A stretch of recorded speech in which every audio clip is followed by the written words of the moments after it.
But when we are liberated from the material affection and are situated in our original spiritual form, we can see both ourselves and as well as the Lord face to face. Mukti means being reinstated in one's original spiritual status after giving up the material conception of life. Therefore, human life is specifically meant for qualifying ourselves for this spiritual liberty. Unfortunately, under the influence of illusory material energy, we accept this spot life for a few years only as our permanent existence, and thus become illusioned by possessing so-called country, home, land, children, wife, community, wealth, etc., which are all false representations created by Maya, illusion. And under the dictation of Maya, we fight with one another to protect these false possessions. By cultivating spiritual knowledge, we can realize that we have nothing to do with all this material paraphernalia. Then at once we become free from material attachment. And this clearance of the misgivings of material existence at once takes place by association of the Lord's devotees who are able to inject the transcendental sound into the depth of the bewildered heart and thus make him practically liberated from all lamentation and illusion. That is the summary of the pacifying measures for those affected by the reaction of stringent material laws exhibited in the forms of birth, death, old age, and disease, insoluble factors of material existence.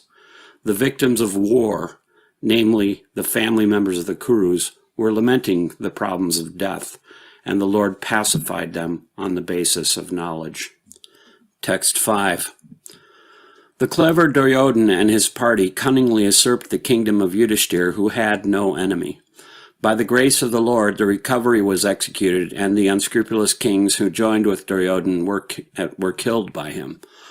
Others also died, their duration of life being decreased for their having roughly handled the hair of Queen Draupadi. Purport. In the glorious days, or before the advent of the age of Kali, the brahmanas, the cows, the women, the children, and the old men were properly given protection. Number 1. The protection of the brahmanas maintains the institution of varna and ashram, the most scientific culture for attainment of spiritual life. Number 2.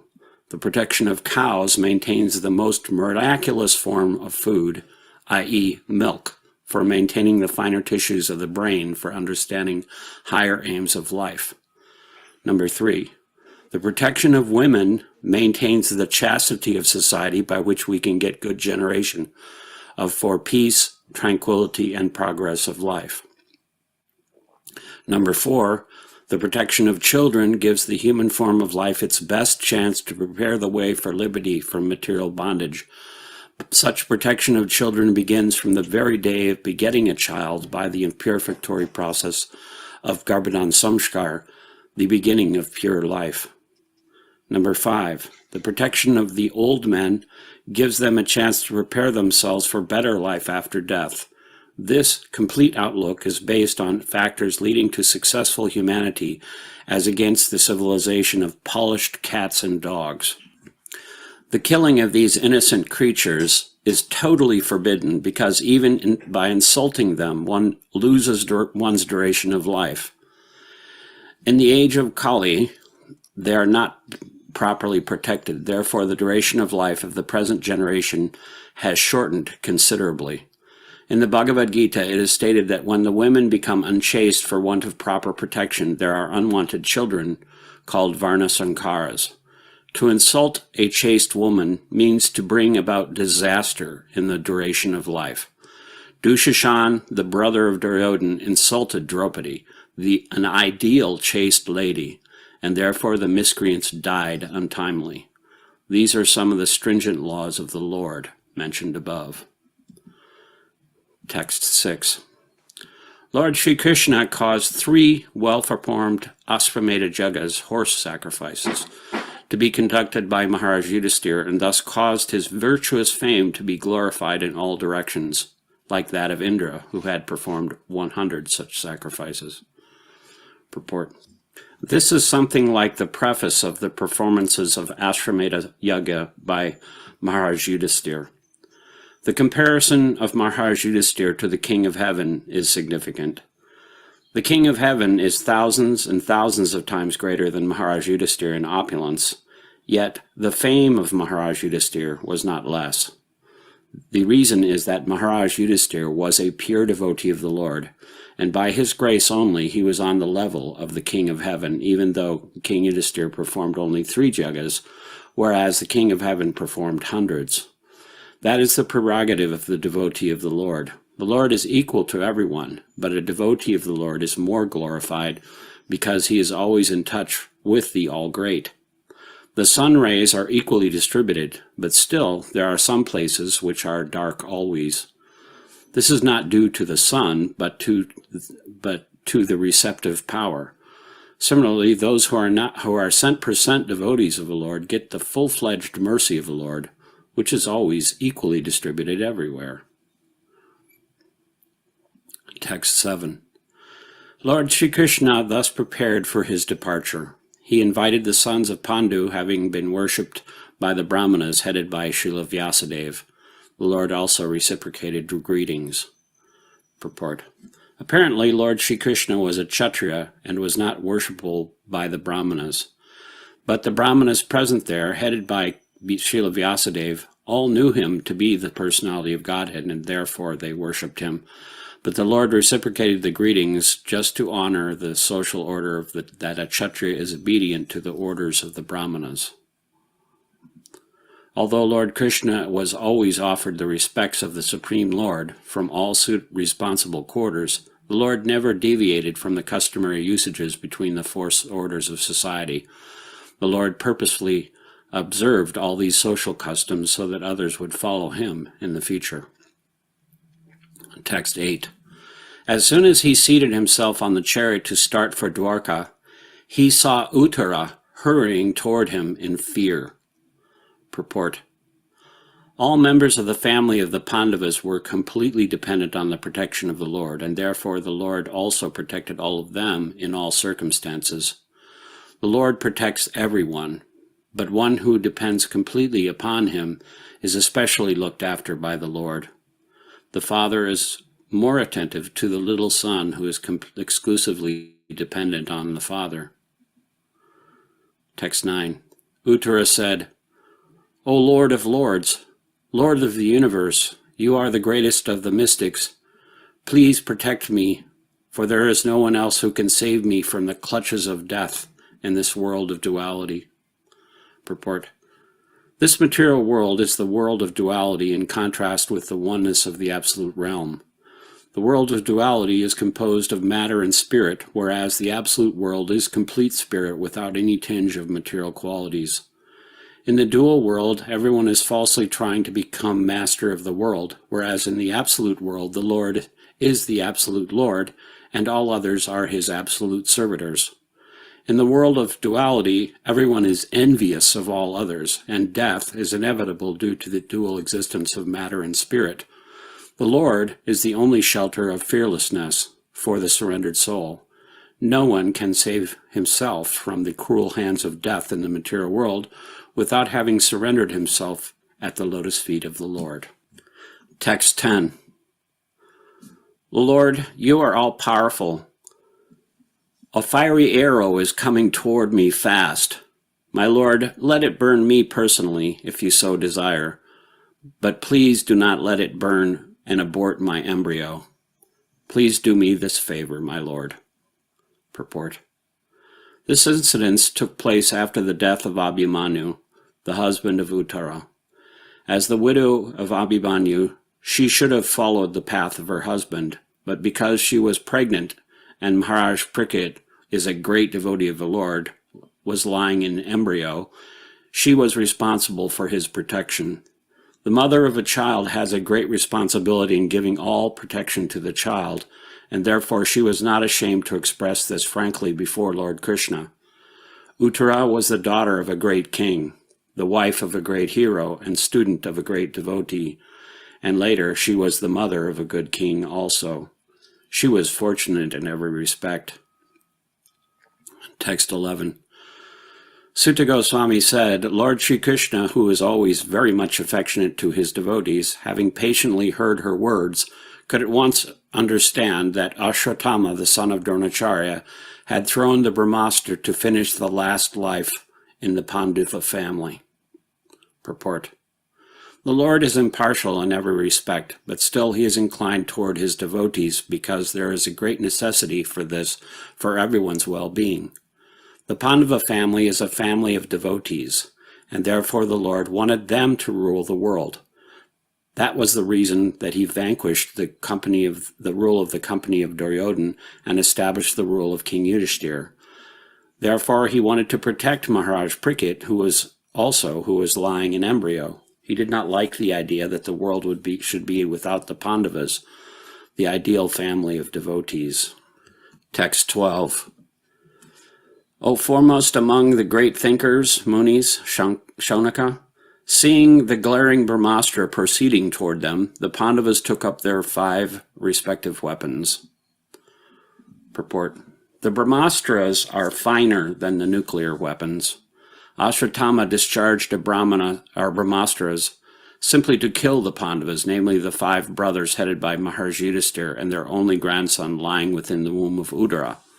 Therefore the Brahmastra, more effective and finer than the atomic weapons, was not as blind as the atomic bombs. When the atomic bombs are discharged, they do not discriminate between the target and others. Mainly the atomic bombs do harm to the innocent because there is no control. The Brahmastra is not like that. It marks out the target and proceeds accordingly without harming the innocent. Text 13. The Almighty Personality of Godhead, Sri Krishna, having observed that a great danger was befalling his unalloyed devotees who were fully surrendered souls, at once took up his Sudarshan disc in order to protect them. Purport. The Brahmastra, or the supreme weapon released by Ashwatthama, was something similar to the nuclear weapon, but with more radiation and heat. This Brahmastra is the product of a more subtle science, being the product of a finer sound or mantra recorded in the Vedas. Another advantage of this weapon is that it is not blind like the nuclear weapon because it can be directed only to the target and nothing else. Ashwatthama released the weapon just to finish all the male members of the Pandu family. Therefore, in one sense, it was more dangerous than the atomic bombs because it could penetrate even the most protected place and would never miss the target.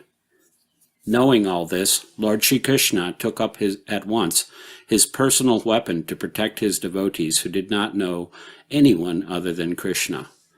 In the Bhagavad Gita, the Lord has clearly promised that his devotees are never to be vanquished, and he behaves according to the quality or degree of the devotional service by the devotees. Here the word Ananya Vishayatmanam is significant. The Pandavas were % dependent upon the protection of the Lord, although they were all great warriors themselves. But the Lord neglects even the greatest warrior and also vanquishes them in no time.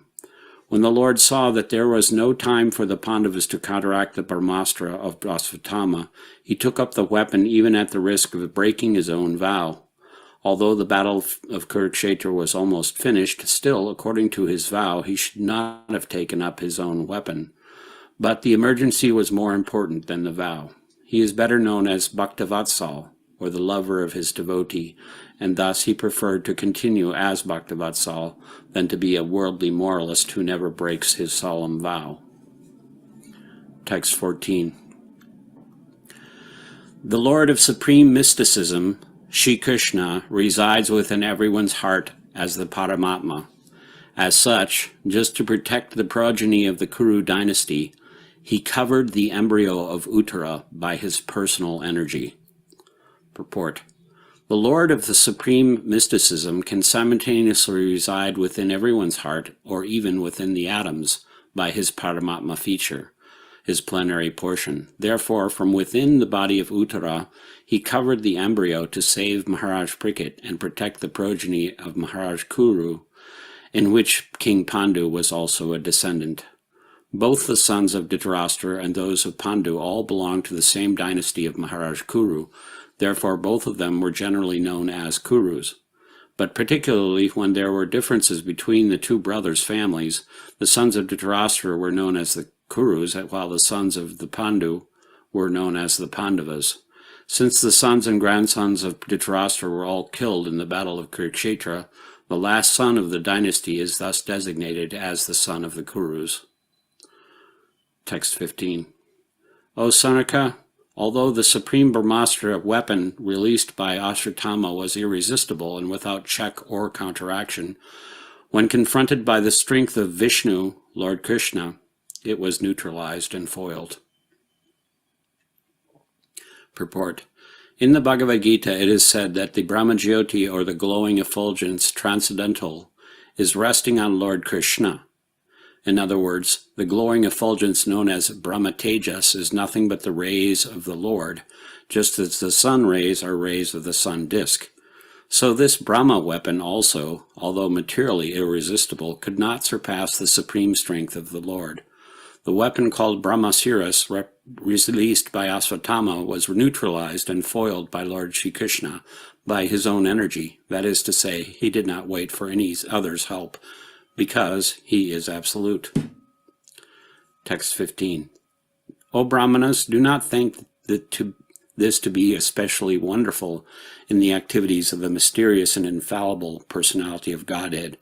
It is so because he, by his own transcendental energy, maintains and annihilates all material things, although he himself is unborn. Purport. The activities of the Lord are always inconceivable to the tiny brain of the living entities. Nothing is impossible for the Supreme Lord, but all his actions are wonderful for us, and thus he is always beyond the range of our conceivable limits. The Lord is the all-powerful, all-perfect personality of Godhead.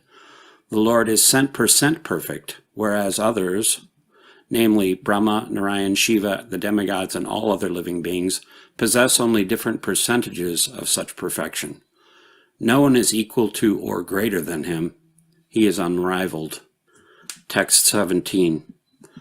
Thus saved from the radiation of the Brahmastra, Kunti, the chaste devotee of the Lord, and her 5 sons and Draupadi addressed Lord Krishna as he started for home. Purport. Kunti is described herein as sati, or chaste, due to her unalloyed devotion to Lord Shri Krishna. Her mind will just now be expressed in the following prayers for Lord Krishna. A chaste devotee of the Lord does not look to others, namely any other living being or demigod, even for deliverance from danger. That was all along the characteristic of the whole family of the Pandavas. They knew nothing except Krishna, and therefore the Lord was also always ready to help them in all respects and in all circumstances. That is the transcendental nature of the Lord. He reciprocates the dependence of the devotee. One should not, therefore, look for help from imperfect living beings or demigods, but one should look for all help from Lord Shri Krishna, who is competent to save his devotees. Such a chaste devotee also never asks the Lord for help, but the Lord, out of his own accord, is always anxious to render it. Text 18. Srimati Kunti said, O Krishna, I offer my obeisances unto you because you are the original personality and are unaffected by the qualities of the material world. You are existing both within and without everything, yet you are invisible to all. Purport. Srimati Kunti Devi was quite aware that Krishna was the original personality of Godhead, although he was playing the part of her nephew. Such an enlightened lady could not commit a mistake by offering obeisances unto her nephew. Therefore, she addressed him as the original Purusha beyond the material cosmos. Although living entities are also transcendental, they are neither original nor infallible. The living entities are apt to fall down under the clutches of material nature, but the Lord is never like that. In the Vedas, therefore, he is described as the chief amongst all living entities. Then again, he is addressed as Ishwara, or the controller.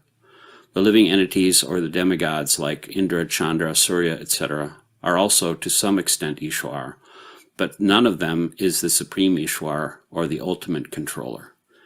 He is the Paramishwar, or a supersoul.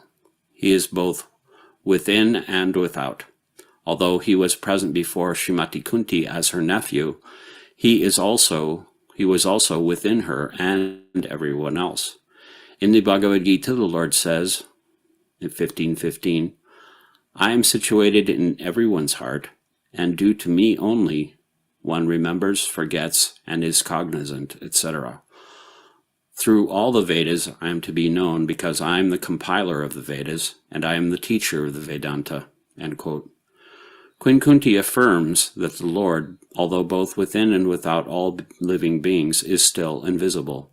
The Lord is, so to speak, a puzzle for the common man. Queen Kunti experienced personally that Lord Krishna was present before her, yet he entered within the womb of Uttara to save her embryo from the attack of Ashwatthama's Brahmastra.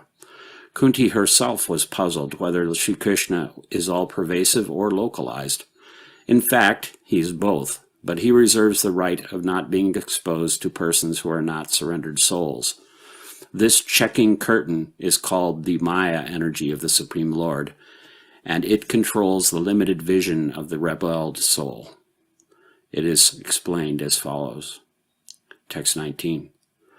Beyond the range of limited sense perception, the eternally irreproachable factor covered by the curtain of diluting energy, you are invisible to the foolish observer, exactly as an actor dressed as a player is not recognized. Purport. In the Bhagavad Gita, the Lord affirms that less intelligent persons mistake Lord Sri Krishna to be an ordinary man like us, and thus they deride him. The same is confirmed herein by Queen Kunti. The less intelligent persons are those who rebel against the authority of the Lord. Such persons are known as asuras. The asuras cannot recognize the Lord's authority. When the Lord appears himself amongst us as Rama Nrsimha Varaha, in his original form as Krishna, he performs many wonderful acts which are humanly impossible. As we shall find in the 10th canto of this great literature, Lord Sri Krishna exhibited his humanly impossible activities even from the days of his lying in the lap of his mother. He killed the Putana witch, although she smeared her breast with poison just to kill the Lord. The Lord sucked her breast like a natural baby, and he sucked out her very life also. Similarly, he lifted the Govardhan hill, just as a boy picks up a frog's umbrella, and stood several days continually just to give protection to the residents of Vrindavan. These are some of the superhuman activities of the Lord described in the authoritative Vedic literatures like the Puranas, Itihasas, histories, Upanishads, etc. He has delivered wonderful instructions in the shape of Bhagavad Gita. He has shown marvelous capacities as a hero, as a householder, as a teacher, and as a renouncer. He is accepted as the Supreme Personality of Godhead by such authoritative personalities as Vyas, Devala, Asita, Narada, Madhva, Shankara, Ramanuja, Sri Chaitanya Mahaprabhu, Jiva Goswami, Vishwanath Chakravarti, Bhakti Siddhanta Saraswati, and all other authorities of the line. He has himself declared as much in many places of the authentic literatures, and yet there is a class of men with demoniac mentality who are always reluctant to accept the Lord as the supreme absolute truth. This is partially due to their poor fund of knowledge and partially due to their stubborn obstinacy, which results from various misdeeds in the past and present. Such persons could not recognize Lord Sri Krishna even when he was present before them. Another difficulty is that those who depend more on their imperfect senses cannot realize him as the Supreme Lord. Such persons are like the modern scientist. They want to know everything by their experimental knowledge, but it is not possible to know the Supreme Person by imperfect experimental knowledge. He is described herein as Dhokshaja, or beyond the range of experimental knowledge. All our senses are imperfect. We claim to observe everything and anything, but we must admit that we can observe things under certain material conditions only, which are also beyond our control. The Lord is beyond the observation of sense perception. Queen Kunti accepts this deficiency of the conditioned souls, especially of the women class who are less intelligent. For less intelligent men, there must be such things as temples, mosques, or churches, so that they may begin to recognize the authority of the Lord and hear about him from authorities in such holy places. For less intelligent men, such beginning of spiritual life is essential, and only foolish men decry the establishment of such places of worship, which are required to raise the standard of spiritual attributes for the mass of people. For less intelligent persons, bowing down before the authority of the Lord, as is generally done in the temples, mosques, or churches, is as beneficial as it is for the advanced devotees to meditate upon him by active service. Text 20.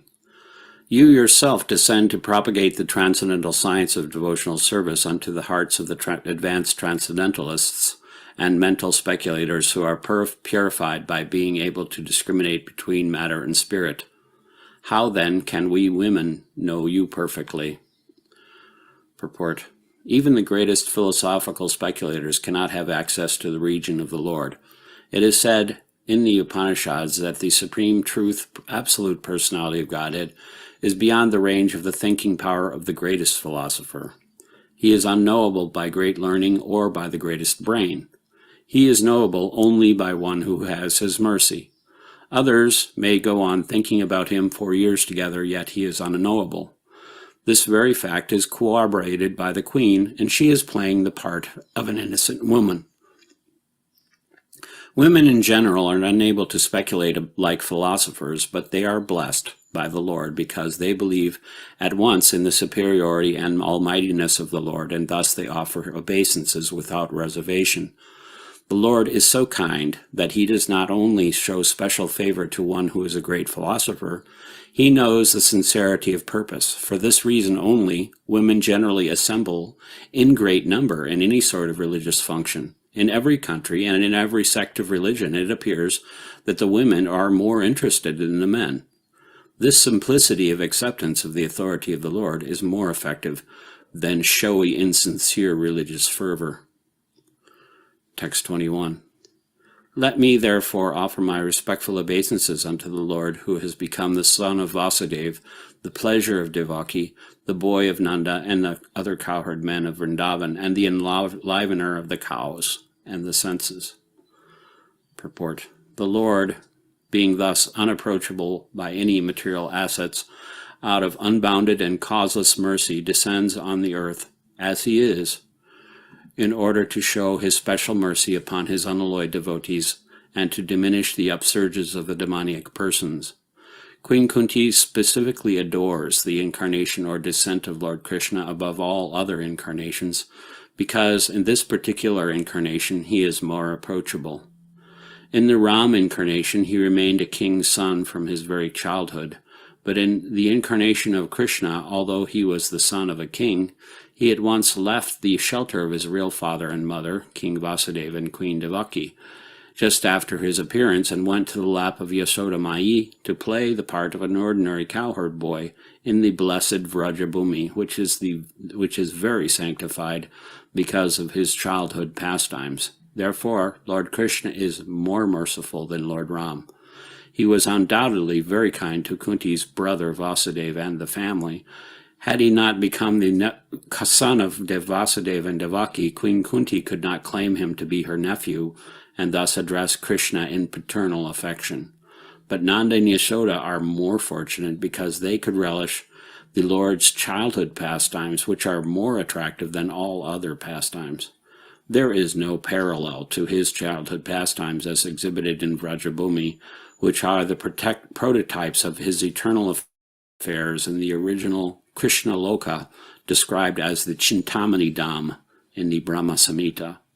Lord Shri Krishna descended himself at Vrajabhumi with all his transcendental entourage and paraphernalia.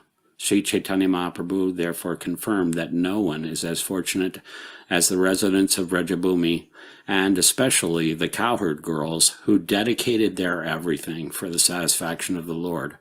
His pastimes with Nanda and Yashoda, and his pastimes with the cowherd men, and especially with the cowherd boys and the cows, have caused him to be known as Govinda.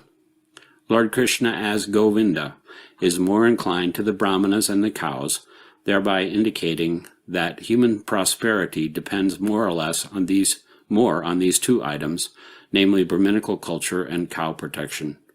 Lord Krishna is never satisfied where these are lacking. Text 22. My respectful obeisances are unto you, O Lord, whose abdomen is marked with a depression like a lotus flower, who is always decorated with garlands of lotus flowers, whose glance is as cool as the lotus, and whose feet are engraved with lotuses. Purport. Here are some of the specific symbolic marks on the spiritual body of the personality of Godhead, which distinguishes his body from the bodies of all others. They are all special features of the body of the Lord. The Lord may appear as one of us, but he is always distinct by his specific bodily features. Srimati Kunti claims herself as unfit to see the Lord because of her being a woman. This is claimed because women, Shudras, the laborer class, and the Dvijabandhus, or the wretched descendants of the higher three classes, are unfit by intelligence to understand transcendental subject matter concerning the spiritual name, fame, attributes, form, etc. of the Supreme Absolute Truth. Such persons, although they are unfit to enter into the spiritual affairs of the Lord, can see him as the Archa Vigraha who descends on the material world just to distribute favors to the fallen souls, including the above-mentioned women, Shudras, and Dvijabandhus. Because such fallen souls cannot see anything beyond matter, the Lord condescends to enter into each and every one of the innumerable universes as the Garbhodakshai Vishnu, which grows a lotus stem from the lotus-like depression in the center of his transcendental abdomen, and thus Brahma, the first living being in the universe, is born. Therefore, the Lord is known as Pankajanabi. The Pankajanabi Lord accepts the Archa Vigraha as his transcendental form in different elements, namely a form within the mind, a form made of wood, a form made of the earth, a form made of metal, a form made of a jewel, a form made of painting, a form drawn on sand, etc. All such forms of the Lord are always decorated with garlands of lotus flowers, and there should be a soothing atmosphere in the temple of worship to attract the burning attention of the non-devotees always engaged in material wranglings.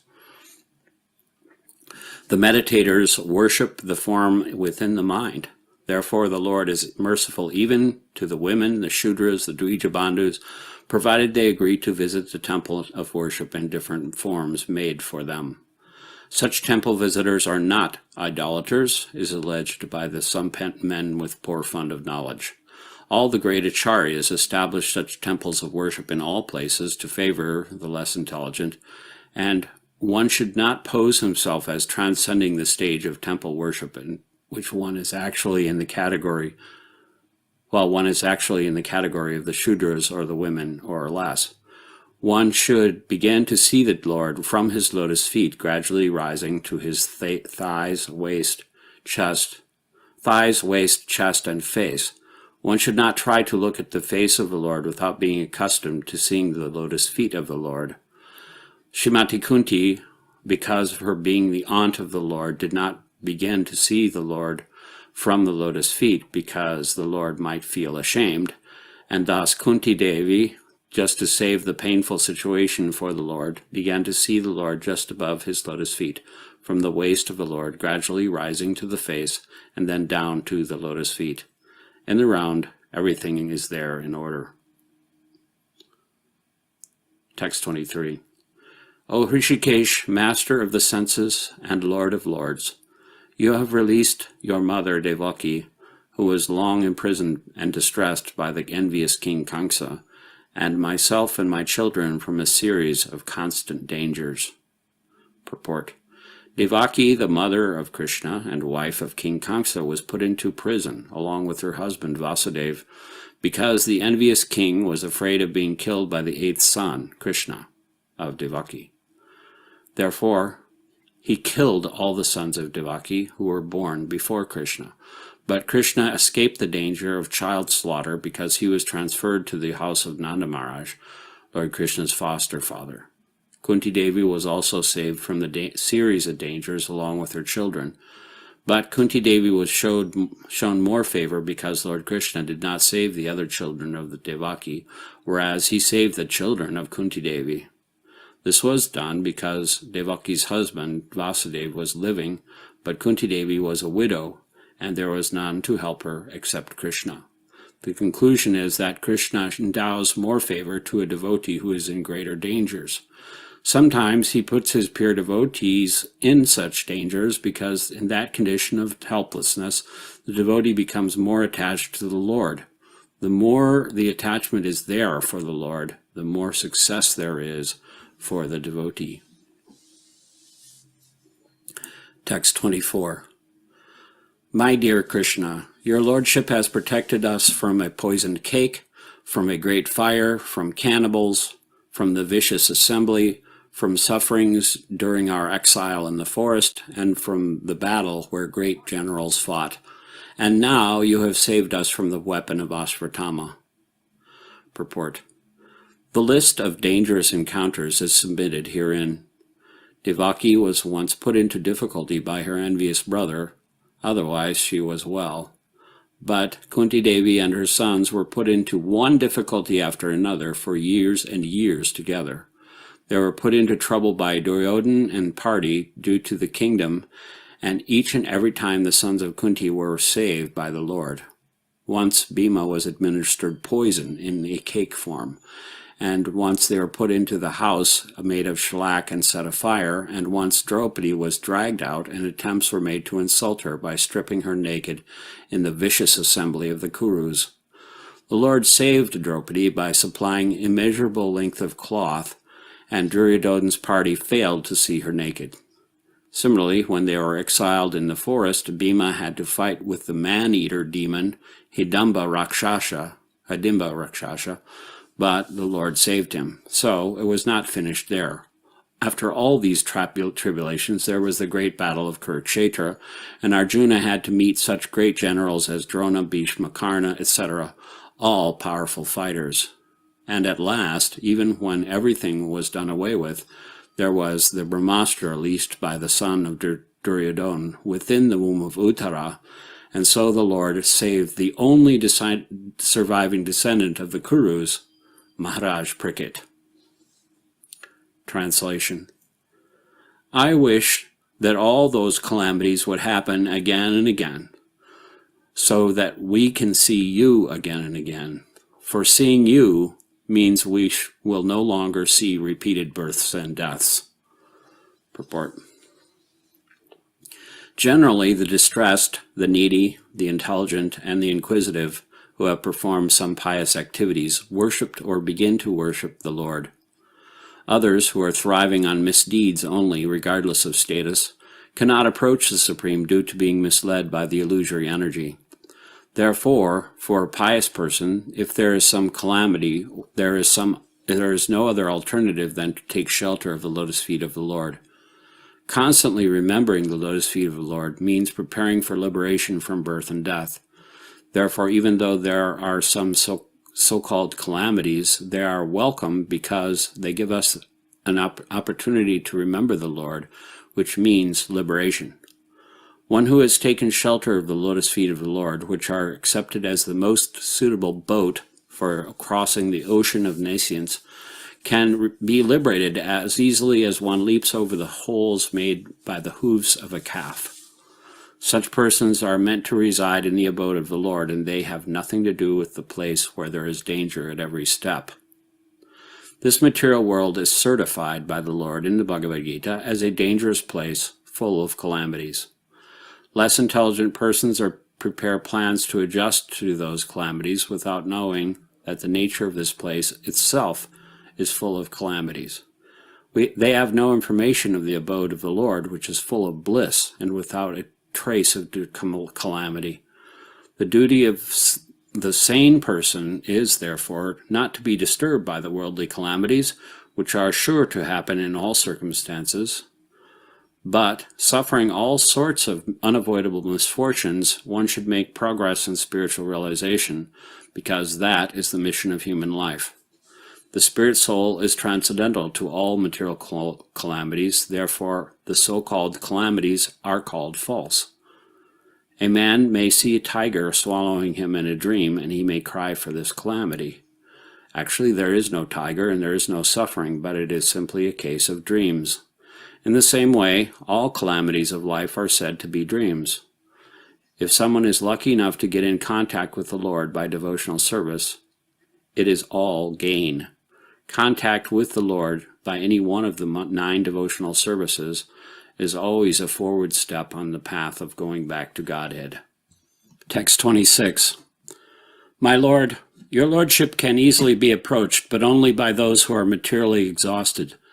One who is on the path of material progress, trying to improve himself with respectable parentage, great opulence, high education, and bodily beauty, cannot approach you with sincere feeling. Purport. Being materially advanced means taking birth in an aristocratic family, possessing great wealth, an education, and attractive personal beauty. All materialistic men are mad after possessing all these material opulences, and this is known as advancement of material civilization. But the result is that by possessing all these material assets, one becomes artificially puffed up, intoxicated by such temporary possessions. Consequently, such materially puffed up persons are incapable of uttering the holy name of the Lord by addressing him feelingly as O Govinda, O Krishna. It is said in the Shastras that by once uttering the holy name of the Lord, the sinner gets rid of a quantity of sins that he is unable to commit. Such is the power of uttering the holy name of the Lord. There is not the least exaggeration in this statement. Actually, the Lord's holy name has such powerful potency. But there is a quality to such utterances also. It depends on the quality of feeling. A helpless man can feelingly utter the holy name of the Lord, whereas a man who utters the same holy name in great material satisfaction cannot be so sincere. Therefore, a materially puffed up person may utter the holy name of the Lord occasionally, but he is incapable of uttering the name in quality. Therefore, the 4 principles of material advancement, namely 1. High parentage, 2. Good wealth, 3. High education, and 4. Attractive beauty, etc., are, so to speak, disqualifications for progress on the path of spiritual advancement. Material covering of the pure spirit soul is an external feature, as much as fever is an external feature of the unhealthy body. The general process is to decrease the degree of the fever and not to aggravate it by maltreatment. Sometimes it is seen that spiritually advanced persons become materially impoverished. This is no discouragement. On the other hand, such impoverishment is a good sign, as much as the falling of temperature is a good sign. The principle of life should be to decrease the degree of material intoxication which leads one to be more and more illusioned about the aim of life. Grossly illusioned persons are quite unfit for entrance into the kingdom of God. Text 27. My obeisances are unto you, who are the property of the materially impoverished. You have nothing to do with the actions and reactions of the material modes of nature. You are self-satisfied, and therefore you are the most gentle and are master of the monists. Purport. A living being is finished as soon as there is nothing to possess. Therefore, a living being cannot, in the real sense of the term, be a renouncer. A living being renounces something for gaining something more valuable. A student sacrifices his childish proclivities to gain better education. A servant gives up his job for a better job. Similarly, a devotee renounces the material world, not for nothing, but for something tangible and spiritual value. Srila Rupa Goswami and Sanatana Goswami and Srila Raghunath Goswami and others gave up their worldly pomp and prosperity for the sake of the service of the Lord. They were big men in the worldly sense. The Goswamis were ministers in the government service of Bengal, and Srila Das Goswami was the son of a big zamindar of his time. But they left everything to gain something superior to what they previously possessed. The devotees are generally without material prosperity, but they have a very secret treasure house in the lotus feet of the Lord. There is a nice story about Srila Sanatana Goswami. He had a touchstone with him, and this stone was left in a pile of refuse. A needy man took it, but later on wondered why the valuable stone was kept in such a neglected place. He therefore asked for the most valuable thing from him, and then he was given the holy name of the Lord. Akinchana means one who has nothing to give materially. A factual devotee, or the Mahatma, does not give anything material to anyone because he has already left all material assets. He can, however, deliver the supreme asset, namely the personality of Godhead, because he is the only proprietor or property of a factual devotee. The touchstone of Sanatana Goswami, which was thrown in the rubbish, was not the property of the Goswami, otherwise it would have not been kept in such a place. The specific example is given for the neophyte devotees just to convince them that material hankerings and spiritual advancement go ill together. Unless one is able to see everything as spiritual in relation with the Supreme Lord, one must always distinguish between spirit and matter. A spiritual master like Srila Sanatana Goswami, although personally able to see everything as spiritual, set this example for us only because we have no such spiritual vision. Advancement of material vision or material civilization is a great stumbling block from its spiritual advancement. Such material advancement entangles the living being in the bondage of a material body, followed by all sorts of material miseries. Such material advancement is called anartha, or things not wanted. Actually, this is so. In the present context of material advancement, one uses lipstick at the cost of 50 cents, and there are so many unwanted things which are all products of the material conception of life. By diverting attention to so many unwanted things, human energy is spoiled without achievement of spiritual realization, the prime necessity of human life. The attempt to reach the moon is another example of spoiling energy, because even if the moon is reached, the problems of life will not be solved. The devotees of the Lord are called akinchanas, because they have practically no material assets. Such material assets are all products of the three modes of material nature. They foil spiritual energy, and thus, the less we possess such products of material nature, the more we have a good chance for spiritual progress. The Supreme Personality of Godhead has no direct connection with material activities. All his acts and deeds, which are exhibited even in this material world, are spiritual and without affection of the modes of material nature. In the Bhagavad Gita, the Lord says that all his acts, even his appearance and disappearance in and out of the material world, are all transcendental. And one who knows this perfectly shall not take his birth again in this material world, but he will go back to Godhead. The material disease is due to hankering after lording it over material nature. This hankering is due to an interaction of the three modes of nature, and both the Lord and the devotees have no attachment for such false enjoyment. Therefore, the Lord as well as the devotees are called Nivritti Gunavritti. The perfect Nivritti Gunavritti is the Supreme Lord because he never becomes attracted by the modes of material nature, whereas the living beings have such a tendency. Some of them are entrapped by the illusory attraction of material nature. Because the Lord is the property of the devotees, and the devotees are the property of the Lord, reciprocally, the devotees are certainly transcendental to the modes of material nature. That is a natural conclusion.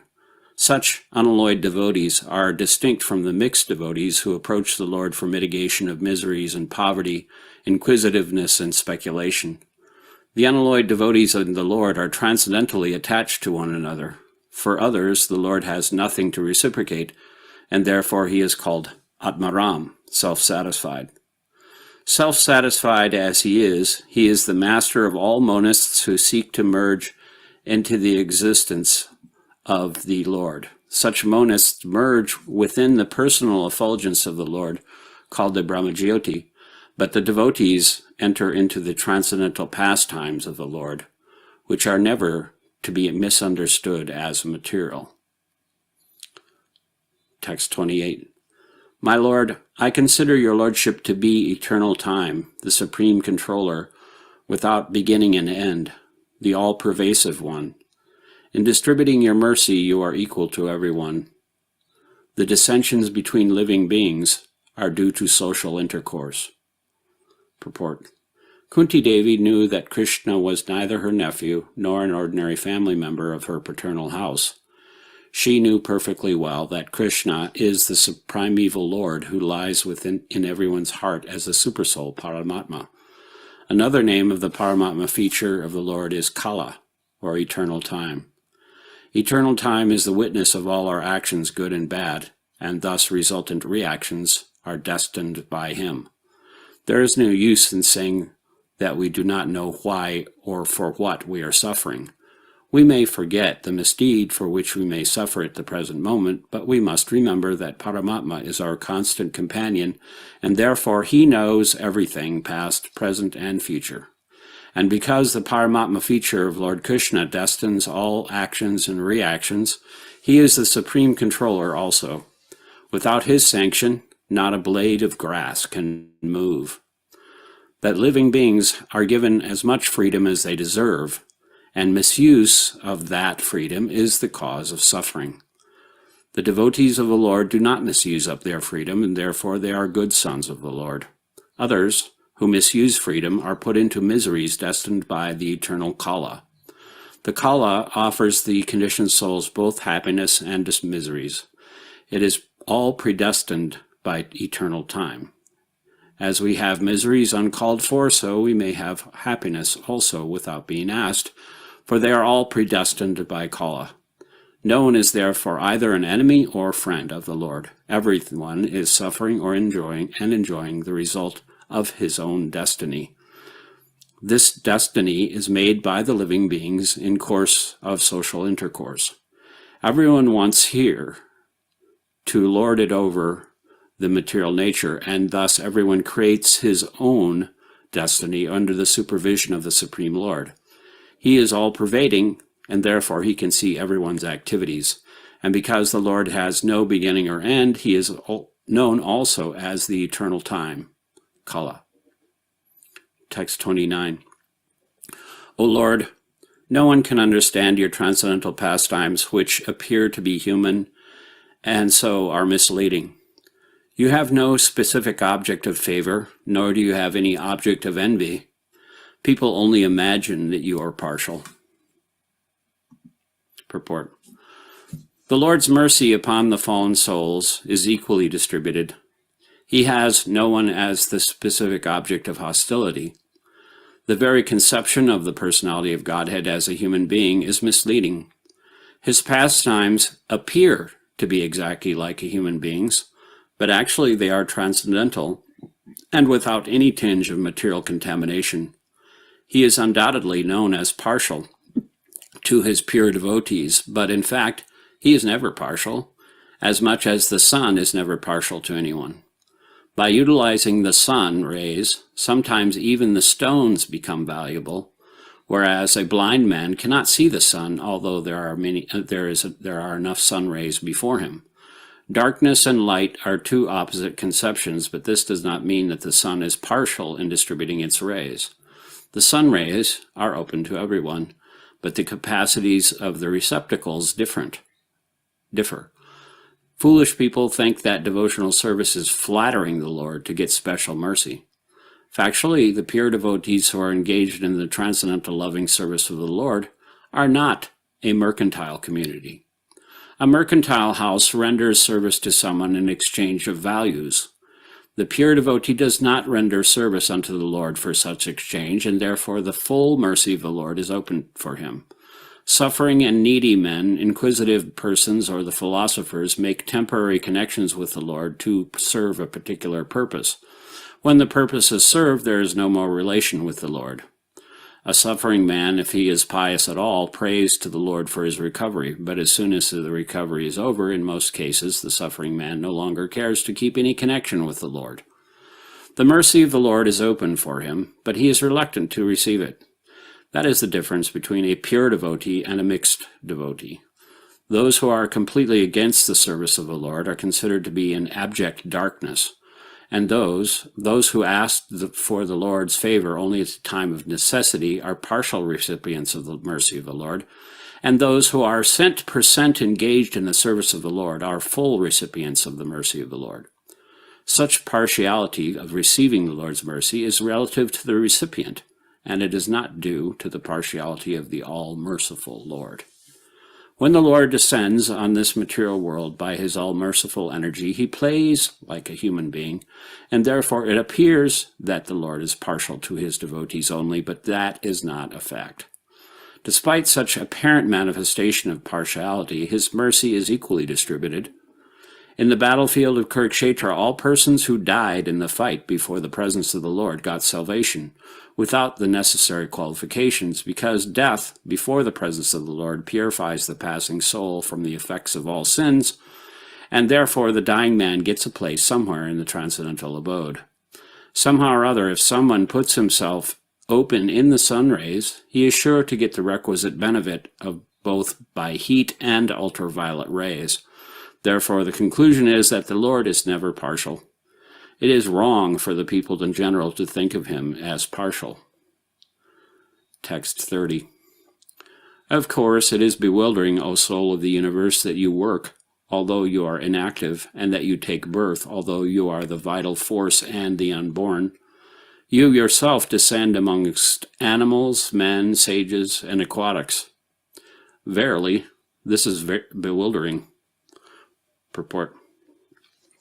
The transcendental pastimes of the Lord are not only bewildering, but also apparently contradictory. In other words, they are all inconceivable to the limited thinking power of the human being.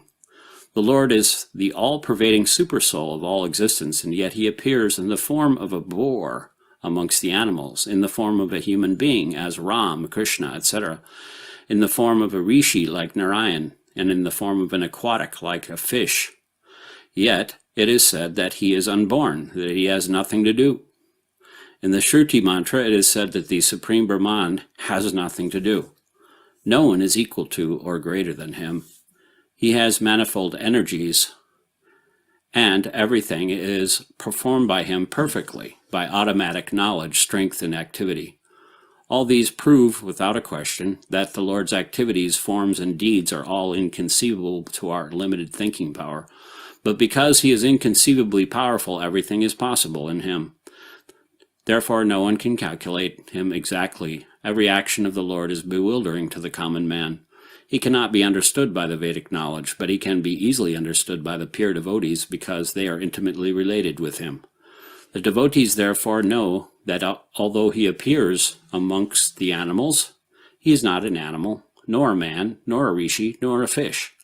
He is eternally the Supreme Lord in all circumstances. Text 31. My dear Krishna, Yashoda took up a rope to bind you when you committed an offense, and your perturbed eyes overflooded with tears, which washed the mascara from your eyes. And you were afraid, although fear personified is afraid of you. This sight is bewildering to me. Purport. Here is another explanation of the bewilderment created by the pastimes of the Supreme Lord. The Supreme Lord is the supreme in all circumstances, as already explained. Here is a specific example of the Lord's being the supreme and at the same time a plaything in the presence of his pure devotee. The Lord's pure devotee renders service unto the Lord out of unalloyed love only, and while discharging such devotional service, the pure devotee forgets the position of the Supreme Lord. The Supreme Lord also accepts the loving service of his devotees more relishably when this service is rendered spontaneously out of pure affection without anything of reverential admiration. Generally, the Lord is worshipped by the devotees in reverential attitude, but the Lord is meticulously pleased when the devotee, out of pure affection and love, considers the Lord to be less important than himself. The Lord's pastimes in the original abode of Goloka Vrindavan are exchanged in that spirit. The friends of Krishna consider him one of them. They do not consider him to be of reverential importance. The parents of the Lord, who are all pure devotees, consider him a child only. The Lord accepts chastisements of the parents more cheerfully than the prayers of the Vedic hymns. Similarly, he accepts the reproaches of his fiancées more palatably than the Vedic hymns. Lord Krishna, when he was present in this material world to manifest his eternal pastimes in the transcendental realm of Goloka Vrindavan for an attraction of the people in general, displayed a unique picture of subordination before his foster mother Yashoda. The Lord, in his natural, childish, playful activities, used to spoil the stocked butter of Mother Yashoda by breaking the pots and distributing the contents to his friends and playmates, including the celebrated monkeys of Vrindavan who took advantage of the Lord's munificence. Mother Yashoda saw this, and out of her pure love, she wanted to make a show of punishment for her transcendental child. She took a rope and threatened the Lord that she would tie him up, as is generally done in the ordinary household. Seeing the rope in the hands of Mother Yashoda, the Lord bowed down his head and began to weep, just like a child, and tears rolled down his cheeks, washing off the black ointment smeared about his beautiful eyes. This picture of the Lord is adored by Kunti Devi because she is conscious of the Lord's supreme position. He is feared often by fear personified, yet he is afraid of his mother, who wanted to punish him just in an ordinary manner. Kunti was conscious of the exalted position of Krishna, whereas Yashoda was not. Therefore, Yashoda's position was more exalted than Kunti's. Mother Yashoda got the Lord as her child, and the Lord made her forget altogether that her child was the Lord himself. If Mother Yashoda would have been conscious of the exalted position of the Lord, she would certainly have hesitated to punish the Lord. But she was made to forget this situation because the Lord wanted to make a complete gesture of childishness before the affectionate Yashoda. This exchange of love between the mother and the son was performed in a natural way, and Kunti, remembering the scene, was bewildered, and she could do nothing but praise the transcendental filial love. Indirectly, Mother Yashoda is praised for her unique position of love, for she could control even the all-powerful Lord as her beloved child. Text 32. Some say that the unborn is born for the glorification of pious kings, and others say that he is born to please King Yadu, one of our dearest devotees. You appear in his family as sandalwood appears in the Malaya hills. Purport. Because the Lord's appearance in this material world is bewildering, there are different opinions about the birth of the unborn.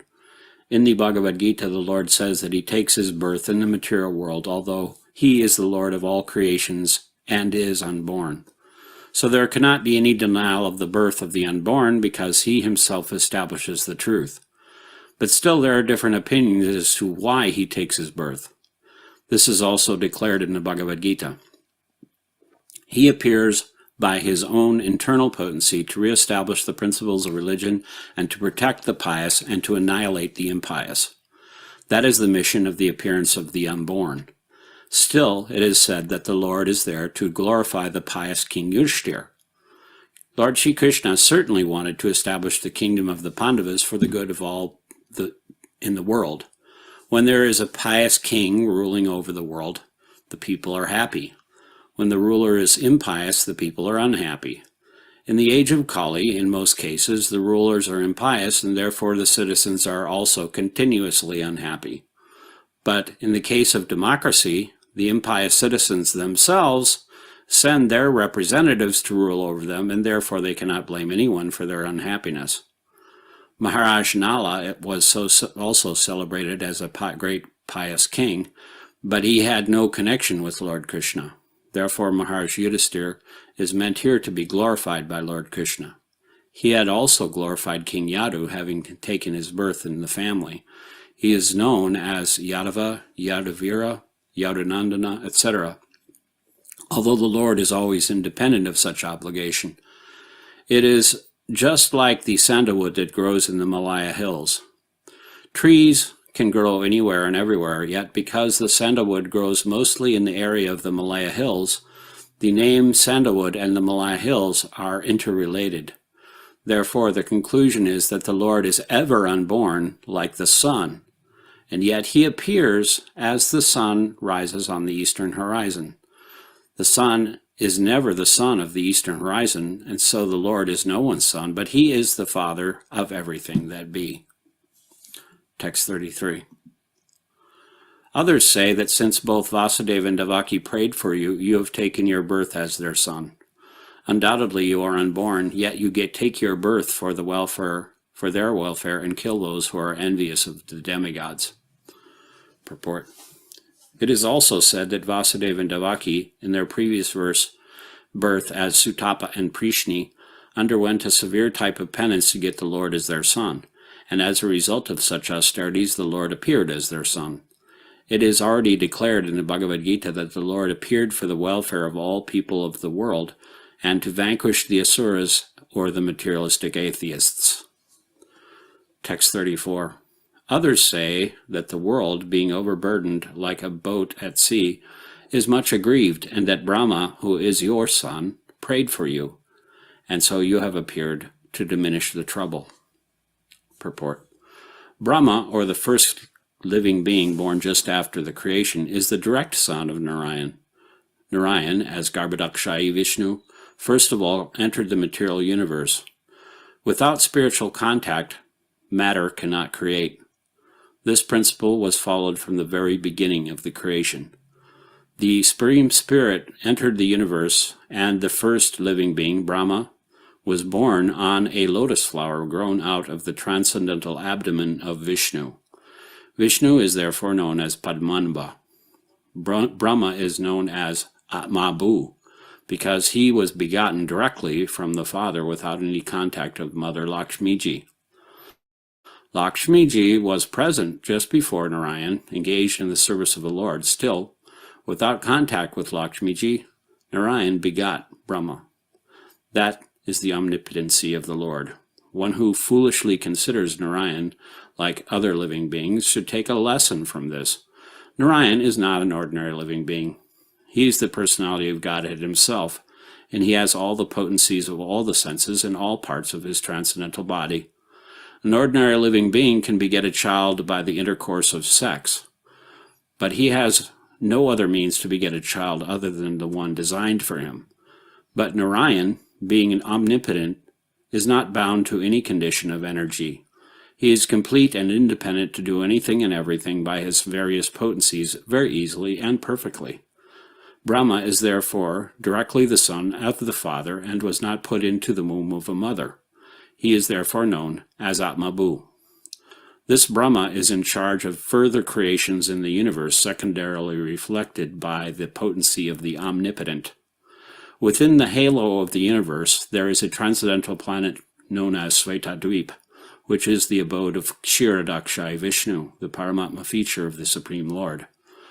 Whenever there is trouble in the universe that cannot be solved by the administrative demigods, they approach Brahmaji for a solution, and if it is not to be solved even by Brahmaji, then Brahmaji consults and prays to Kshirodakshayi Vishnu for an incarnation and solution to the problems.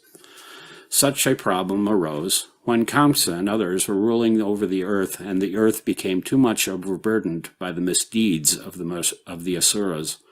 Brahmaji, along with other demigods, prayed at the shore of the Kshirodak ocean, and they were advised of the descent of Krishna as the son of Vasudeva and Devaki. Some people say that the Lord appeared because of the prayers of Brahmaji. Text 35. And yet others say that you appeared to rejuvenate the devotional service of hearing, remembering, worshipping, and so on, in order that the conditioned soul suffering from material pangs might take advantage and gain liberation. Purport. In the Srimad Bhagavad Gita, the Lord asserts that he appears in every millennium just to reestablish the way of religion. The way of religion is made by the Supreme Lord. No one can manufacture a new path of religion, as is the fashion of certain ambitious persons. The factual way of religion is to accept the Lord as the supreme authority and thus render service unto him in spontaneous love. A living being cannot help but render service because he is constitutionally made for that purpose. The only function of the living being is to render service to the Lord. The Lord is great, and living beings are subordinate to him. Therefore, the duty of the living beings is to serve him only. Unfortunately, the illusioned living beings, out of misunderstanding only, become servants of the senses by material desire. This desire is called avidya, or nescience, and out of such desire the living being makes different plans for material enjoyment centered about a perverted sex life. He therefore becomes entangled in the chain of birth and death by transmigrating to different bodies on different planets under the direction of the Supreme Lord. Unless, therefore, one is beyond the boundary of this nescience, one cannot get free from the threefold miseries of material life. That is the law of nature.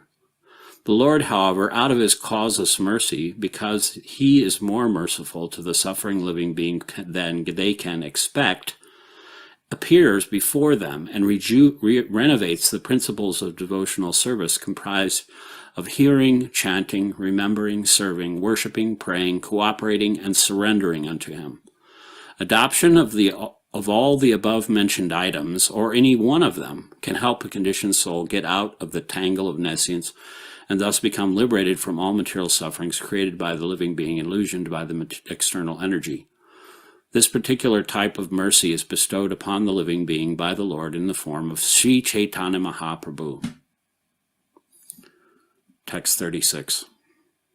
O Krishna, those who continuously hear, chant, and repeat your transcendental activities, or take pleasure in others doing so, certainly see your lotus feet, which alone can stop the repetition of birth and death.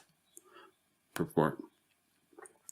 The Supreme Lord Sri Krishna cannot be seen by our present conditional vision. In order to see him, the present vision has to be changed by developing a different condition of life full of spontaneous love of Godhead. When Sri Krishna was personally present on the face of the globe, not everyone could see him as the Supreme Personality of Godhead. Materialists like Ravana, Hiranyakashipu, Kamsa, Janardana, Shishupal, etc. were highly qualified personalities by acquisition of material assets, but they were unable to appreciate the presence of the Lord. Therefore, even though the Lord may be present before our eyes, it is not possible to see him unless we have the necessary vision. This necessary qualification is developed by the process of devotional service only, beginning with hearing about the Lord from the right sources. The Bhagavad Gita is one of the popular literatures which is generally heard, chanted, repeated, etc. by the people in general. But in spite of such hearing, etc., sometimes it is experienced that the performer of such devotional service does not see the Lord eye to eye. The reason is that the first item, Shravanam, is very important. If hearing is from the right sources, it acts very quickly. Generally, people hear from unauthorized persons. Such unauthorized persons may be very learned by academic qualifications, but because they do not follow the principles of devotional service, hearing from them becomes a sheer waste of time. Sometimes the texts are interpreted fashionably to suit their own purposes. Therefore, first, one should select a competent and bona fide speaker and then hear from him. When the hearing process is perfect and complete, the other processes become automatically perfect in their own way. There are different transcendental activities of the Lord, and each and every one of them is competent to bestow the desired result, provided the hearing process is perfect. In the Bhagavatam, the activities of the Lord begin from his dealings with the Pandavas. There are many other pastimes of the Lord in connection with his dealings with the Asuras and others. And in the 10th canto, the sublime dealing with his conjugal associates, the gopis, as well as with his married wives at Dwarka are mentioned. Since the Lord is absolute, there is no difference in the transcendental nature of each and every dealing of the Lord. But sometimes people, in an unauthorized hearing process, take more interest in hearing about his dealings with the gopis. Such an inclination indicates the lusty feelings of the hearer, so a bona fide speaker of the dealings of the Lord never indulges in such hearings. One must hear about the Lord from the very beginning, as in the Srimad Bhagavatam or in any other scriptures, and that will help the hearer attain perfection by progressive development. One should not, therefore, consider that his dealings with the Pandavas are less important than his dealings with the gopis. We must always remember that the Lord is always transcendental to all mundane attachment. In all the above-mentioned dealings of the Lord, he is the hero in all circumstances, and hearing about him or about his devotees or combatants is conducive to spiritual life. It is said that the Vedas and Puranas, etc., are all made to revive our lost relation with him. Hearing all of these scriptures is essential. Text 37. O my Lord, you have executed all duties yourself. Are you leaving us today, though we are completely dependent on your mercy and have no one else to protect us now that when all kings are at enmity with us? Purport. The Pandavas are most fortunate because, with all good luck, they were entirely dependent on the mercy of the Lord. In the material world, to be dependent on the mercy of someone else is the utmost sign of misfortune. But in the case of our transcendental relation with the Lord, it is the most fortunate case when we can live completely dependent on him. The material disease is due to thinking of becoming independent of everything. But the cruel material nature does not allow us to become independent. The false attempt to become independent of the stringent laws of nature is known as material advancement of experimental knowledge. The whole material world is moving on this false attempt of becoming independent of the laws of nature. Beginning from Ravana, who wanted to prepare a direct staircase to the planets of heaven, down to the present age, they are trying to overcome the laws of nature. They are trying now to approach distant planetary systems by electronic mechanical power. But the highest goal of human civilization is to work hard under the guidance of the Lord and become completely dependent on him. The highest achievement of perfect civilization is to work with valor, but at the same time depend completely on the Lord. The Pandavas were the ideal executors of this standard of civilization. Undoubtedly, they were completely dependent on the goodwill of the Lord Sri Krishna, but they were not idle parasites of the Lord. They were all highly qualified, both by personal character and physical activities. But still, they always looked for the mercy of the Lord because they knew that every living being is dependent by constitutional position. The perfection of life is, therefore, to become dependent on the will of the Lord instead of becoming falsely independent in the material world. Those who try to become falsely independent of the Lord are called anartha, without any guardian, and whereas those who are completely dependent on the will of the Lord are called sanatta, those having someone to protect them. Therefore, we must try to be sanatta, so that we can always be protected from the unfavorable condition of material existence. By the diluting power of the external material energy, we forget that the material condition of life is the most undesirable perplexity.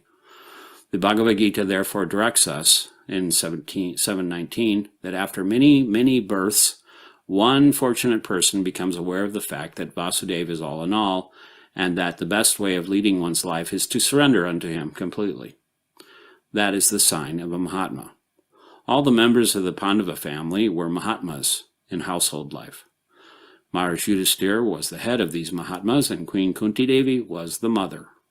The lessons of the Bhagavad Gita and all the Puranas, specifically the Bhagavat Purana, and therefore inevitably connected with the history of the Pandava Mahatmas.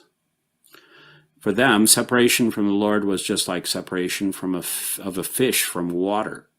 Srimati Kunti Devi therefore felt such separation like a thunderbolt, and the whole prayer of the queen is to try to persuade the Lord to stay with them.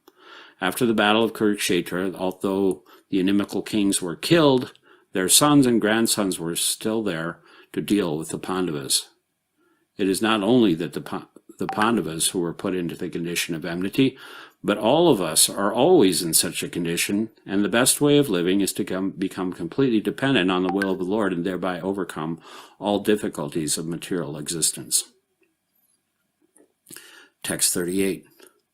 As the name and fame of a particular body is finished with the disappearance of the living spirit, similarly, if you do not look upon us, all our fame and activities, along with the Pandavas and Yadus, will end at once. Purport. Kunti Devi is quite aware that the existence of the Pandavas is due to Sri Krishna only.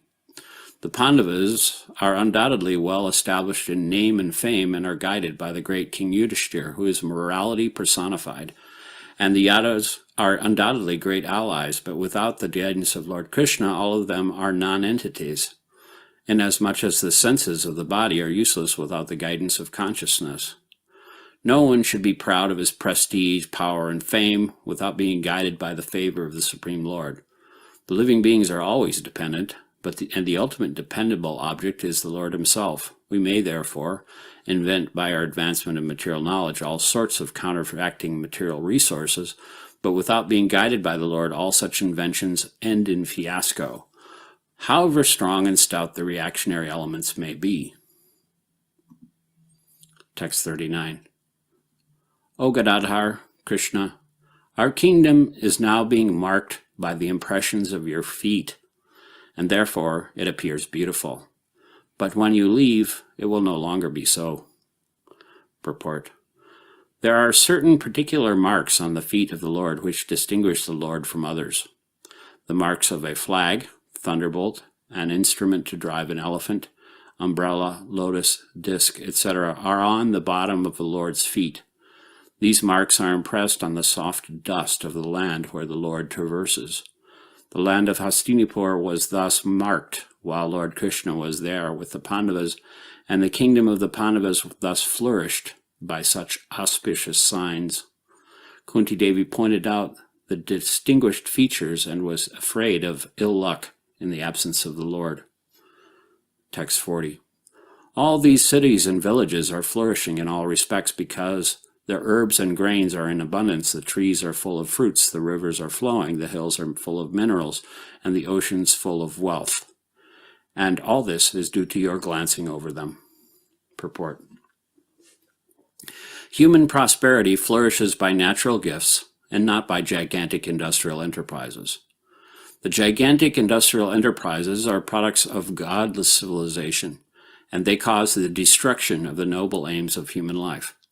The more we go on increasing such troublesome industries to squeeze out the vital energy of the human being, the more there will be unrest and dissatisfaction of the people in general, although only a few can live lavishly by exploitation. The natural gifts, such as grains and vegetables, fruits, rivers, the hills of jewels and minerals, and the seas full of pearls, are supplied by the order of the Supreme, and as he desires, material nature produces them in abundance or restricts them at times. The natural law is that the human being may take advantage of these godly gifts by nature and satisfactorily flourish on them without being captivated by the exploitative motive of lording it over material nature. The more we attempt to exploit material nature according to our whims of enjoyment, the more we shall become entrapped by the reaction of such exploitative attempts. If we have sufficient grains, fruits, vegetables, and herbs, then what is the necessity of running a slaughterhouse and killing poor animals? A man need not kill an animal if he has sufficient grains and vegetables to eat. The flow of river water fertilizes the fields, and there is more than what we need.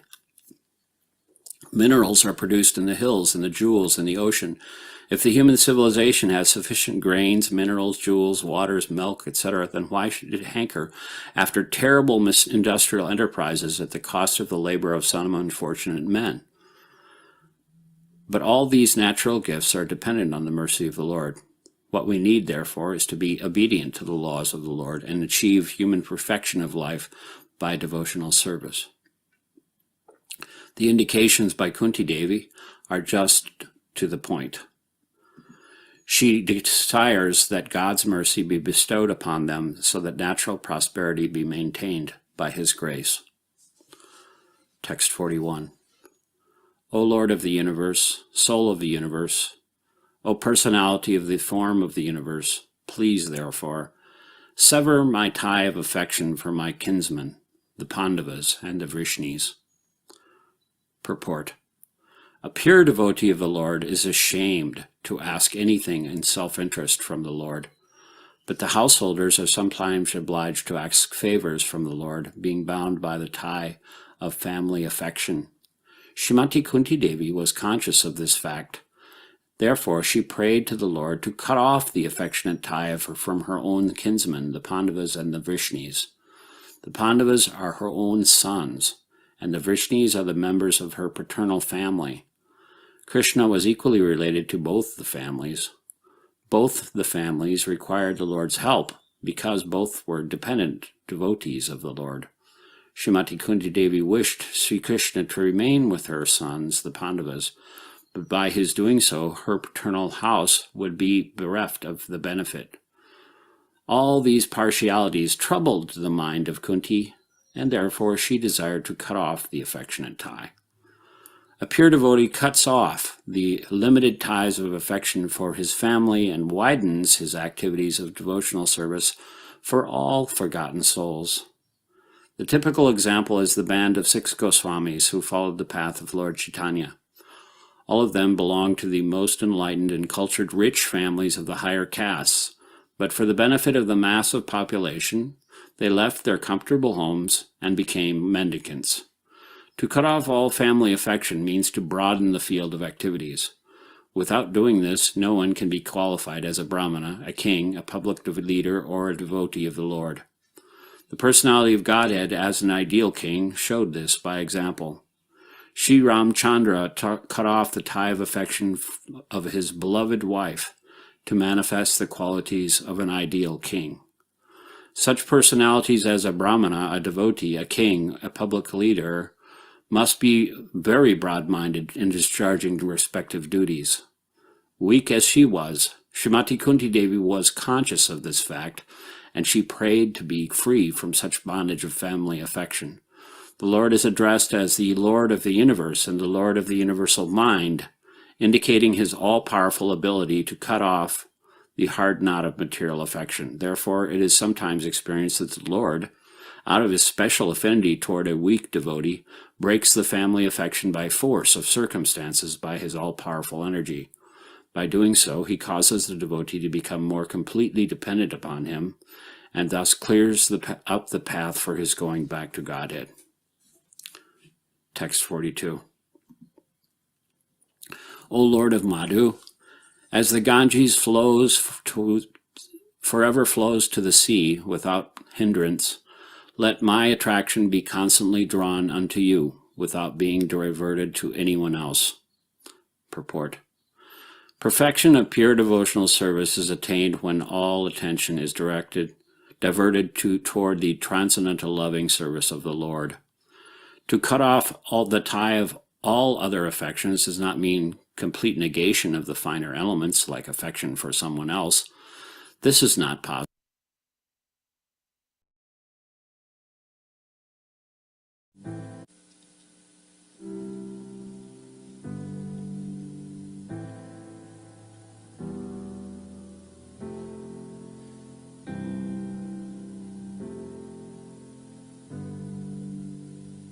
O Krishna, as the river Ganges forever flows to the sea, let my mind, my being, be constantly drawn to thee. O most gentle, O original personality, master of the senses, seated in the hearts of all that be, existing both within and without, seeing all but seen by none. Unto you I offer all my respects. O Krishna, O soul of the universe, beyond the range of our perception, covered by the curtain of misconception. We are bewildered by your movements. Though you work, you are inactive. Though you take birth, you are unborn. And though you descend amongst men, sages, animals, and aquatics, you are the transcendent reality.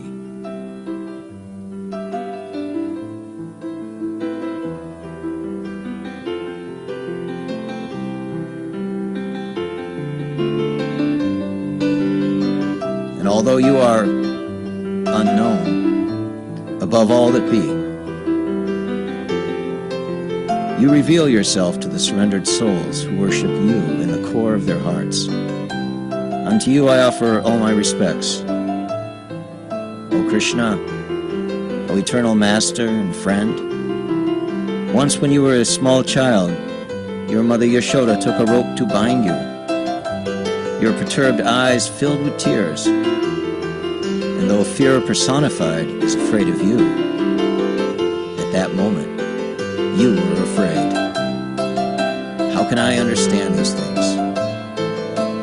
O my Lord, I offer all to you. O Lord, whose glance is as cool as a lotus, who protected us from a great fire, from a poisoned cake, from cannibals, from the vicious assembly of the Kurus, from sufferings and exile, from a fierce battle, from a devastating weapon. You befriended us and stayed with us and guided us through all tribulations. I offer myself and whatever I have unto you. My Lord, your loving kindness and mercy often come clothed in strange guises, enveloped in a shroud of tribulation. Yet our journey through life is made easy by these hardships you provide. O Lord, let us not falsely claim that this world is our home. Let us not ever forget that this place is full of danger. But let the calamities come again and again, that we may remember you and meet with you again and again. For by remembering you, we no longer meet with repeated birth and death.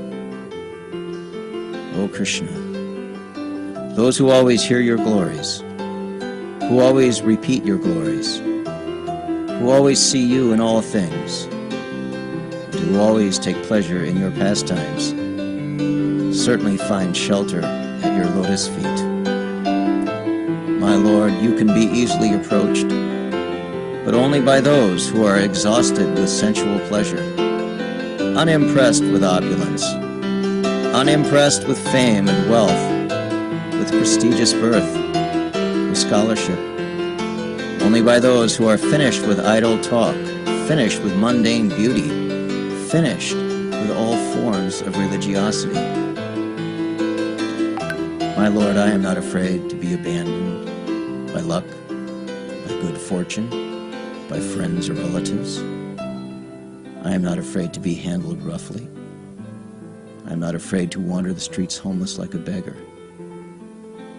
I am not afraid to be cast away, condemned, quarantined, or exiled. O most gentle, most holy, most merciful Master, help me, prepare me. Do whatever is necessary to render fit this unworthy soul for entrance into your eternal abode.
सृजत सम्भ्रम से रमाना गोविंद वारी पुरुषा तमहं भजामि गोविंद वारी पुरुषा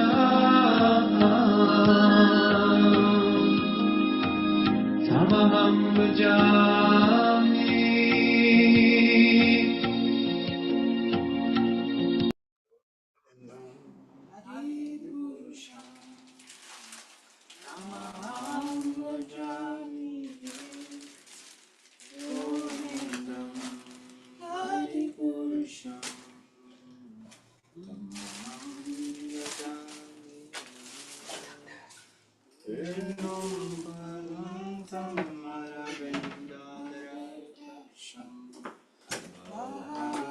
Samasitam Buddha Sundaram Kanda Pakosika Muniya Visheshashabam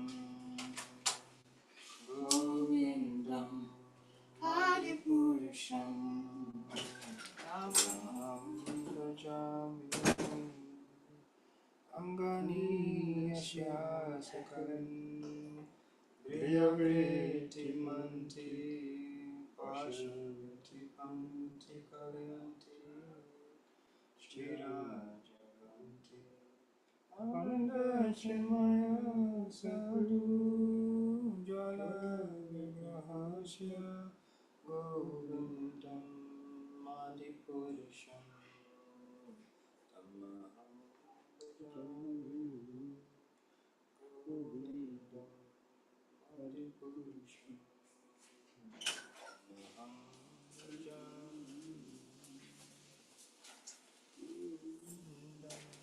Madipurisham Tamaham Bhajami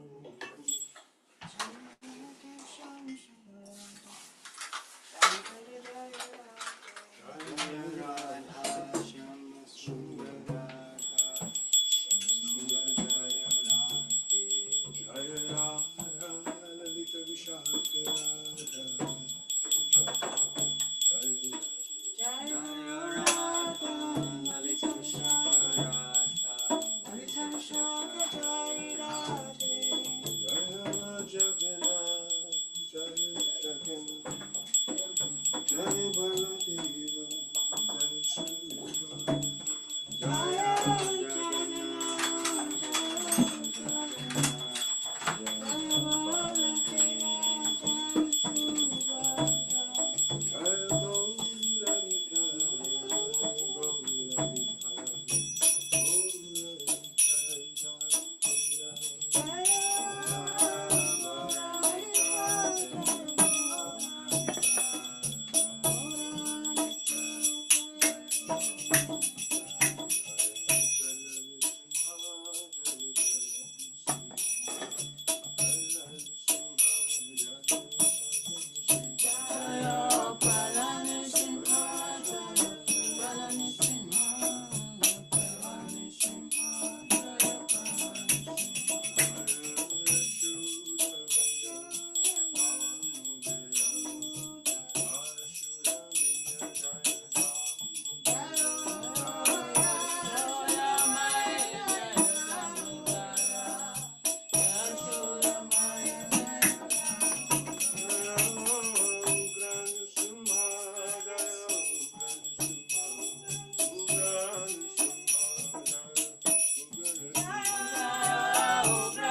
Vatsala Sri Gaura Hari Vajabhakata Vatsala Sri Gaura Hari Vajabhakata Vatsala Sri Gaura Hari Vajabhakata Vatsala Sri Gaura Hari Sri Gaura Hari Sahi Gosta Bihari Gaura Hari Sahi Gosa Bihari Nanda Jasomati Chita Hari Nanda Jasomati Chita Hari Ela Holo Damodara Aishaye Kana Holo Damodara Aishaye Khana Boga Mandire Bashi Karah Bojana Boga Mandire Bashi Karah Bojana Nandirani Deshi Bashi Giri Baradari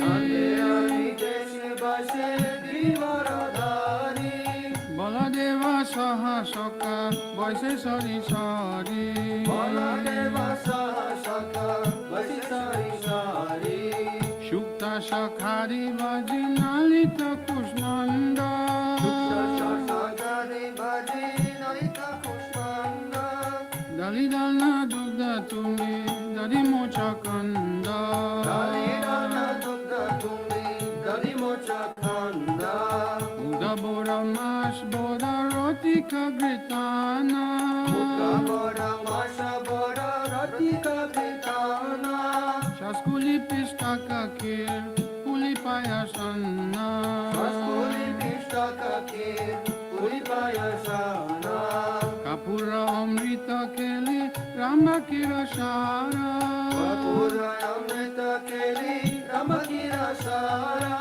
Amrita Rasalama Dwadasha Pakora Amrita Rasala Yalla Varasa Prakara Luchi Sini Sarpuri Ladura Sabali Ruchi Chini Sarapuri Ladura Sabali Bojana Korena Krishna Hoye Kutuhali Bojana Korena Krishna Hoye Kutahali Radhikara Pakayana Bibida Byanjana Radhikara Pakayana Vividha Vyanjana Paramayanande Krishna Korena Bojana Paramayanande Krishna Korena Bojana Chale Bale Ladu Khai Srimadu Mangala Chale Bale Ladu Kai Vinadu Rangala Bagala Bajayara Deya Hari Bolo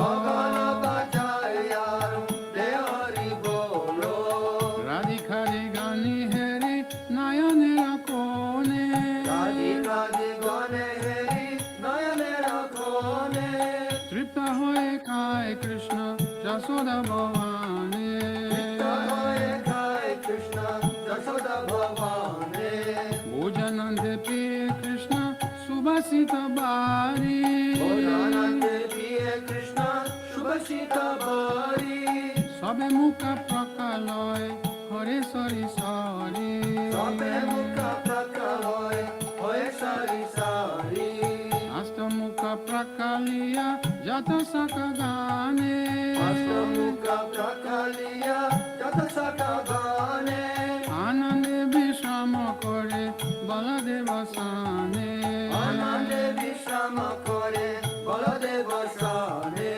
Jambula Rasalane Tambula Masala Tambula Rasalayane Tambula Masala Tahake Krishna Chandra Sukhe Nidragela Hare Krishna Chandra Sukhe Nidragela Vishalaka Shiki Pucha Chamara Dulaya Salakha Shiki Pucha Chamara Dhulaya Apurva Sayaya Krishna Sukhe Nirayaya Apurva Sayaya Krishna Sukhe Nidrajaya Yasomati Anga Priye Danishtaya Nito Yasomati Agya Paye Daishtanito Sri Krishna Prasad Radha Gunje Hoye Prito Shri Krishna Prasad Radha Munde Hoya Prito Lalitari সাক্ষী গান অবশেষ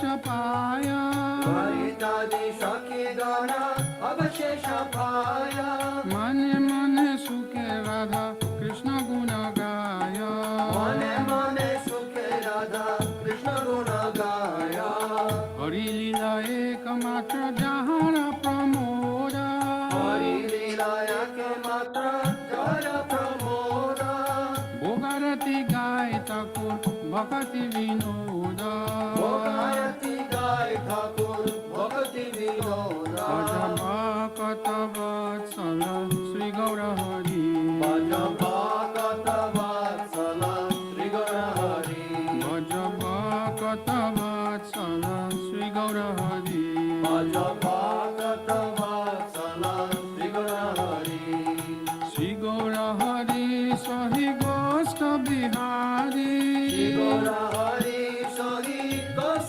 বিহারী শ্রী গৌর হরি সহি গোষ্ঠ বিহারী গৌর হরি সহি গোস বিহারী নন্দ যশোমতি চিত হরি নন্দ যশোমতি চিত হরি নন্দ যশোমতি চিত হরি নন্দ যশোমতি চিত হরি ভজ গোবিন্দ গোবিন্দ গোপাল ভজ গোবিন্দ গোবিন্দ গোপাল ভজ গোবিন্দ গোবিন্দ গোপাল ভজ গোবিন্দ গোবিন্দ গোপাল ভজ গোবিন্দ গোবিন্দ গোপাল ভজ গোবিন্দ গোবিন্দ গোপাল ভজ গোবিন্দ গোবিন্দ গোপাল ভজ গোবিন্দ গোবিন্দ গোপাল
व्रजे प्रसिद्धं नवनीतचौरं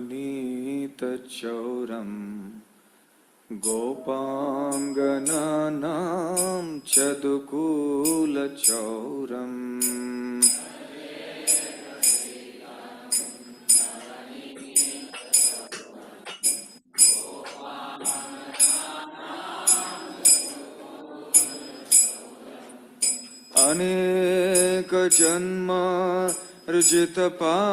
अनेकजन्मार्जितपापचौरं चौराग्रगण्यं पुरुषं नमामि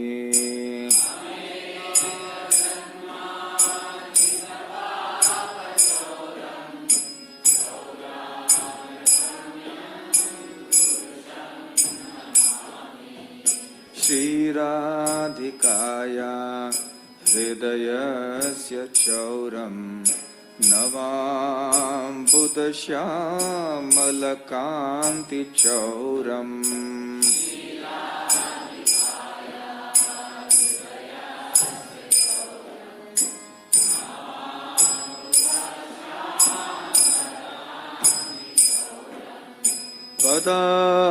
पदाश्रितानां च समस्तचौरं चौराग्रगण्यं पुरुषं नमामि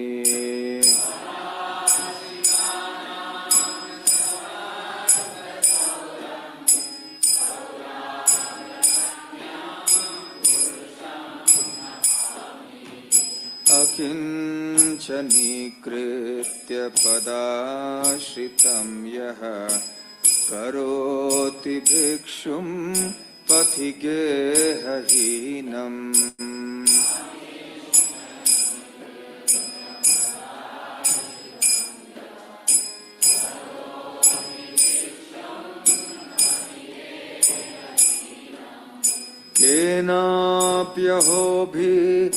केनाप्यहोभीषणचोर ईदृग् दृष्टः श्रुतो वा न जगत्त्रयेऽपि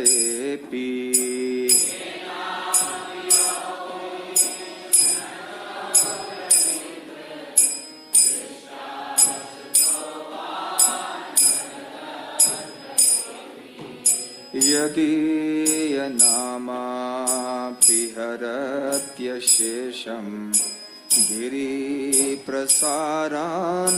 अपि पापराशीन्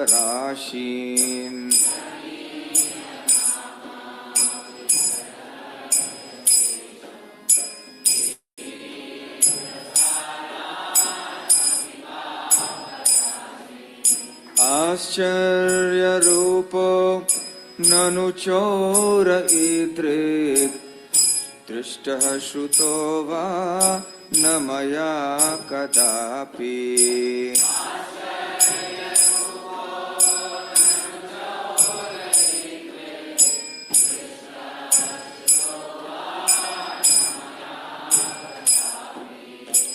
धनं च मानं च तथेन्द्रियाणि प्राणांश्च हृत्वा मम सर्वमेव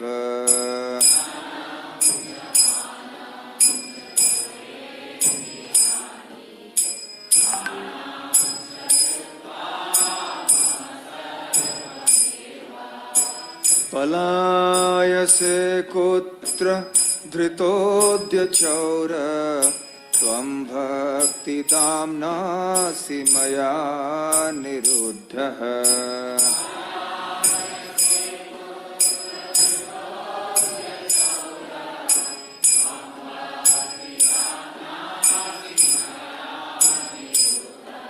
श्री ब्रह्म संहिता घोरं यमपाशबन्धं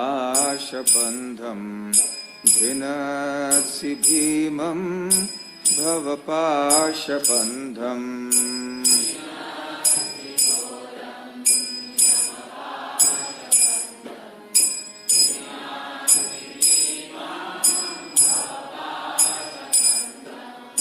छिनत्सि सर्वस्य समस्तबन्धं नैवात्मनो भक्तकृतं तु बन्धम्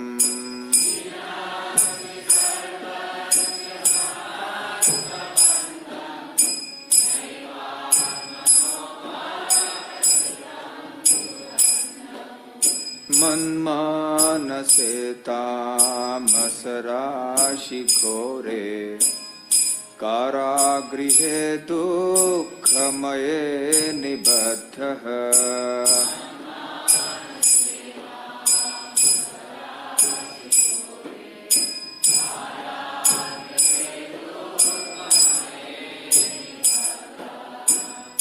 नभस्वहे चौर हरे चिराय स्वचौर्यदोषोचितमेव दण्डम्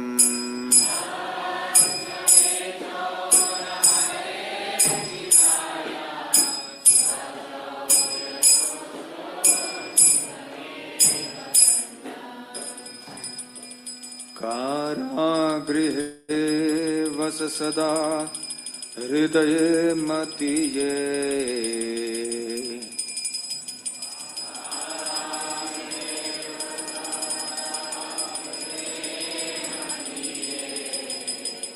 मद्भक्तिपाशदृढबन्धननिश्चलः सन्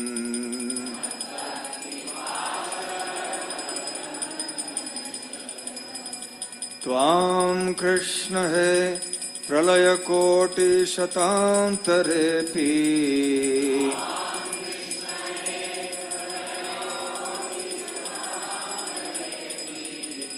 सर्वस्व चौर हृदयान्न हि मोचयामि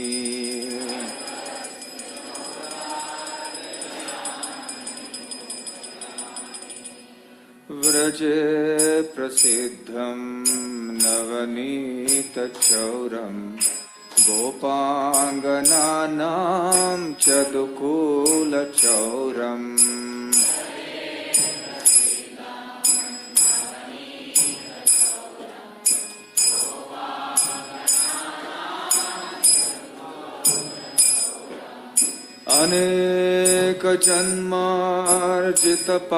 अनेकजन्मार्जितपापचौरम् चौराग्रगण्यं पुरुषं नमामि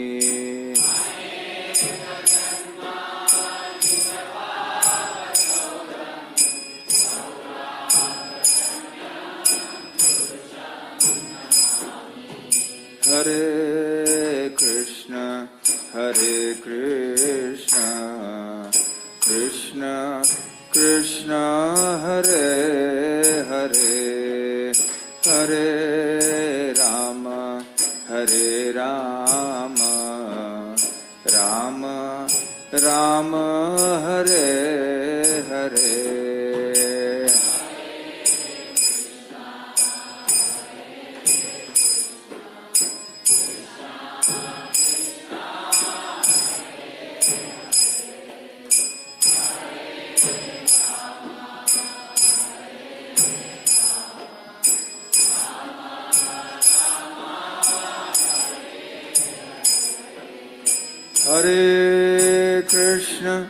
हरे कृष्ण कृष्ण कृष्ण हरे हरे हरे राम राम राम हरे हरे